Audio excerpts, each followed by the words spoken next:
whether you can hear me over the there you bagger. Whether you can hear me over the noise, but I have a fan heater going because, as many of you will know, it's fucking Baltic at the moment. One thing I wanted to show you, I ordered the brake rebuild kits for the calipers. I think we might be going with these ones with the stainless lines already attached, and we'll make a spare pair out of these ones. The rear one is in really good nick. I'm just going to get the Dremel out and give it a final cleaning, and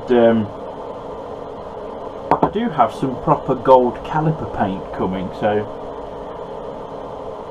I may even give it a wipe over with the old brake clean and give it an eBay rebuild. But I think this one's had a fairly recent rebuild. It came off easy. The rubbers aren't too swollen. The piston, as you can see, apart from a bit of muck, is not in bad nick at all. Nothing that a Dremel and a polishing wheel wouldn't bring back to life. However, we thought, as we're rebuilding the fronts, we may as well rebuild the rears. So we ordered the rebuild kits from Wimoto. They're TRK, and usually, if you order pistons and seals and stuff like that, they come in a natty little box like this with a sticker, the most important part. You know, never mind the seals, never mind the pistons. Free stickerage, which is it's like 4 horsepower a sticker at least. So that's what they usually come in. So imagine my pleasant surprise when these turned up.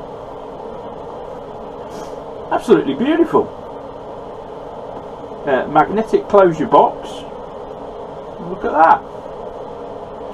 Now, I have shown this on my Facebook, but I thought I'll show it on the video. 4 little pistons, and then your little bag of gubbins and fittings. Even got a little TRK keyring, that'll be disappearing, and a little pouch of red rubber grease, because we all like a bit of rubber grease, don't we? But yes, the just seals, oil seals are in there. So yeah, I was very impressed. Really lovely packaging. To make a nice gift box, as if it didn't have TRK stamped on it, because me being cheap would reuse it. And the rear one is just as lovely. Here's the rear one. It's beautiful piston. Lovely. Crikey, that's hefty. Yeah, I'd say that weighed a fair bit more than the original. Slightly thicker sidewalls by the look of it, but I've already pre-checked the diameter. Oh yes, spot on. And that's got its little bag of fittings and gubbins. The pin actually for the rear isn't too bad, that's cleaned up nicely. The seals don't even look that bad. I mean, I could clean up the piston, slap it back together. One thing I've got to order is new pads at the back, because they are down. It is cold in here, even with the heat. With the heat off, so I'm not planning on doing a lot today, because I've been riding motorcycles a lot this week, doing sort of. I was out the other Saturday. I got so cold the other Saturday, it was ridiculous. I was only doing like a couple of laps at a time. Oh, flatulence. And I had 3 pairs of gloves on, so I've caved in and I've bought some heated ski gloves, meant for motorbikes as well, but they're advertised as ski gloves and motorbike gloves, and I've got them, and they really do take the edge off it, even just on low. So they've helped, and I've just got some snow boots and what have you, because the other thing that gets cold is your feet, and once your feet are cold and your hands are cold, you can't control a motorbike properly. It's as simple as that. So yeah, I've been on a bike a fair bit this week, how many kilometres have they done? About 1,000 kilometres, 600 miles on a bike this week, which is not uncommon in bike testing. I mean, apparently in the days of the old BSA and Triumph testers, I mean in the 50s and stuff, apparently they were doing 600-700 mile days. They were riding all day, pretty much. That's just not necessary anymore. I should be in work tomorrow, being Sunday, and I think I'm doing a running in bike, and that's sort of 200 mile at a go. We used to do more, but 200 mile is plenty, especially if you're on a bike. Quite often we're obviously the 0 miles or near as damn it, and we're very restricted in the RPMs and stuff, so sometimes they only do 50 mile an hour flat out, and it's long enough to be sat in the saddle, thanks, especially this time of year. So yeah, so I've got my nice dose of getting froze to bollocks this week. I drove a truck one day this week, and that test entailed the heating pretty much being full on, so I've gone from one extreme to the other. Anyway, there's this little rebuild kit. I might just open this, because I'm going to be rebuilding the rear first, because yes, let me just can you see something missing, boys and girls? Yes, that's right, it's the aqua jiggler. Yes, because I turned it on the other day and it went pop. Now I don't know whether the plug fuse has gone pop, because I have replaced it, and it started working again and then went pop, but the pop sounded like, what are you doing over there? You want to be pointing over here, that's it. It sounded like the pop was actually from inside, so at some point I'm going to have to get the aqua jiggler apart and see if I can repair it. I'm not that good with electrics, to be honest. Wiring and stuff I'm sort of alright with, but yeah, if it's like a diode or something like that, I mean, it's not that I wouldn't have a go at it, because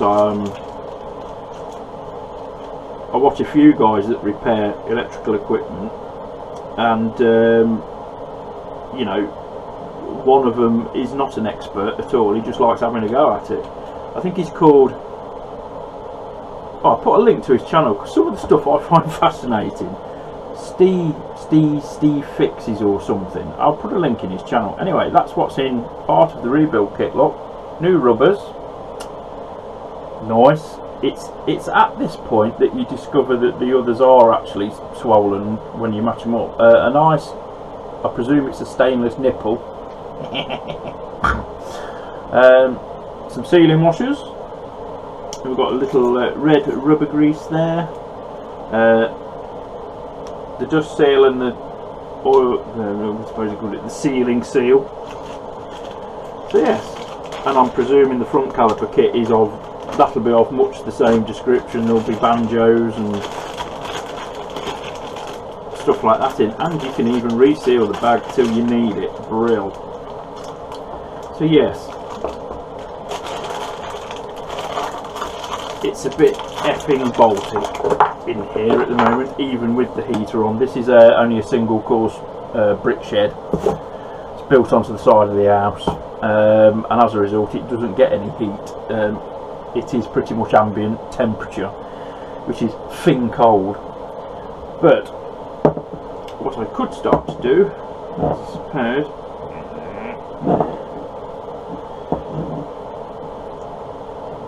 start to disassemble this. Pull the pin out, push the pin out. Here's the rubbers.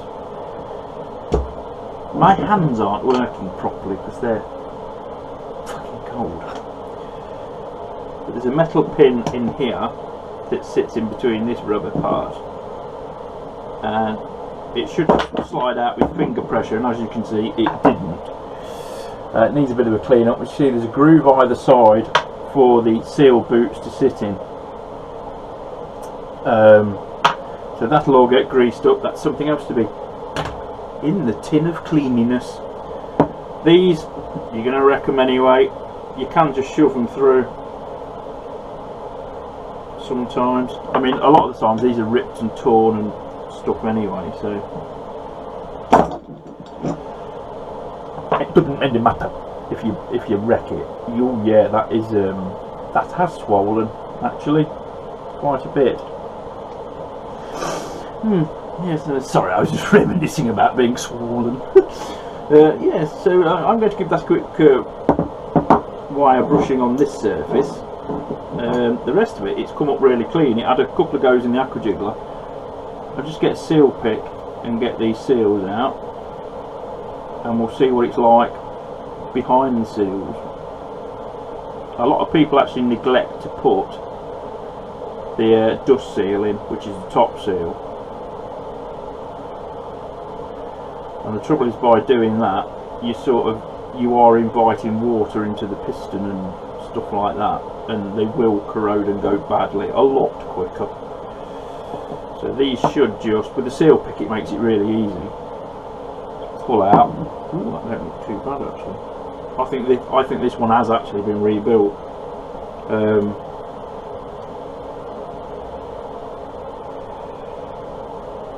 Yeah, I think so. Ooh, maybe the bike shop did actually do one of the calipers. Who knows? Yeah, I'm going to bring you in. Obviously, I'm going to clean the caliper up a little bit more, but let's. I don't know whether you'll be able to see. Let's get the caliper in the light. Have a look in there. There doesn't appear to be any corrosion in those grooves, which is fan-bloody-tastic. I do apologise for the absolutely terrible camera work for this. So Mr. Caliper can just go in and soak in that for a minute, because I'm going to have my breakfast. And I think what I might do is I'll probably wait for the paint to arrive and give it a psst before I actually rebuild it, because we've got to blank off the piston hole, just cram it full of tissue, or put the old piston in, because that's sacrificial now. Big words. And then tape off the back of those arms, because you don't want paint on those, and we'll take it from there. So that's about where I am. The front calipers, I say, with the aqua jiggler going breasts up, they have had a little clean, but what I shall do is get some very hot water in a bouquet, and I will manually give those a good scrubbing, because that's how I used to do it anyway, and the results were always alright. These do need a bit of a spritz with an, I nearly said an arsehole then, but I meant an aerosol. But you can see how the rubbers have swollen on these. That one's, I said last time, it's gummy to the feel, which is never good. It's this side is worse. They've really swollen, and I think, like I said before, they've had a leaking fork seal, and they've allowed it to be in contact with the rubbers for far too long. If you have a leaky fork seal, clean it up as quick as you can, because when it gets onto the rubber components, oil and rubber don't tend to mix very well unless it is a specific seal for rubber. So yeah, so that's where I am. So I'm yes, I think I'm going to be spending most of the day in the warm today. But yeah, very impressed with the TRKs. Both sets, I think, together came to about 100 quid, I think. Let me do an artistic shot down here, and I'll have a look at the Recept. Let's have a look. Oh, there you go. 109 quid delivered. Obviously that's £6.66 shipping. And there you go, VFR400R NC24 brake piston and seal kit, and that's from Wemoto. Very good. I've got the Dremel out ready. He's just lying over there preparing himself, because I shall put my cleaning brushes on the Dremels and go over it, and you know, do it right, do it right. But anyway, sorry it's a very, very short one. I would have liked this one to have been a brake rebuild video, but I've come to the idea they are going to get a spritz of paint, and it ain't here. So I did only order it the other day, but they said it might be delivered Saturday. We'll see. If the paint comes today, I shall do a little bit more in here tomorrow, and I will bring another part of this out. Or I might just end this one now publish it, and then if there is another part, we'll just film it again. It's killed 10 minutes, hasn't it, boys and girls? 15 actually, Jim. So, whatever you're doing, enjoy what you're doing, and spare a thought of those others that are out on a motorcycle. Just a little addition.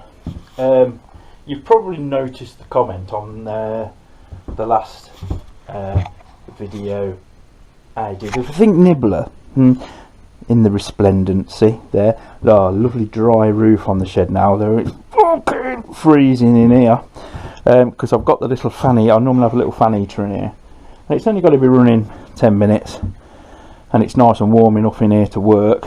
The plan is eventually we will insulate this fully, but for now that's the job for the future. Anyway, Dundee Deek, who also has the beautiful blue and white ZX10 Bluebell, he asked me how I managed to grease my suspension nipples. And to be quite honest, I think I did them all when I took the swing arm out, because there are grease nipples on every linkage of the suspension on the ZX, and I think the one he's on about is actually on the swing arm, because all underneath, let's lie on a freezing cold floor, Jim. Oh, actually that's not too bad. Wooden insulation. Right, you might not be able to see anything because it's very dark under here, but as you can see, there are greasing nips on that linkage there, that linkage there. I think there's one up the back there, and there is one on the swing arm. It's either up there or it's on top. So to answer your question, I think I greased it all. What are you doing lying on the floor? That's better, I'm sitting on the floor. I think I greased it all when I took it all apart. Because the one on the swing arm is the right twat to get to. I don't know whether you're still running your centre stand though. I will investigate further, because obviously I tend to grease the linkages once a year anyway, so they're going to be due. I was certainly doing before the mop, so the suspension's all nice and free and sexy. So I can't remember. I can't even see in there. I can't remember where the greasing, where the grease nipple for that is. But I know the linkage all has it, and the shaft for the swing arm definitely does have one. And I've got a funny feeling that to get to it properly, I can't remember whether it's on the top or the bottom.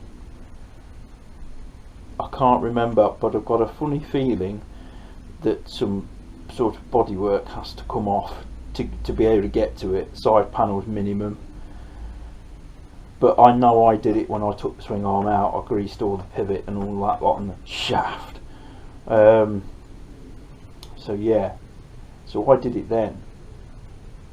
But I know you can get, obviously you can get to the suspension linkages, but yeah, the swing arm one, I don't know. You might just be best just to pop the swing arm pivot out and grease it.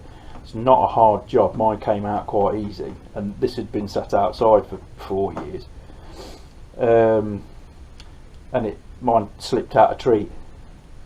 So that might be your option. You know, get it up on the centre stand and just pop it out. At least you know it's done. Right, I'm going in for my breakfast now. I'm thinking hash browns, bit of bacon, probably some onion rings. Might even treat myself to a little bit of fried bread because it is the weekend and I am fat. I might have some scrambled eggs as well.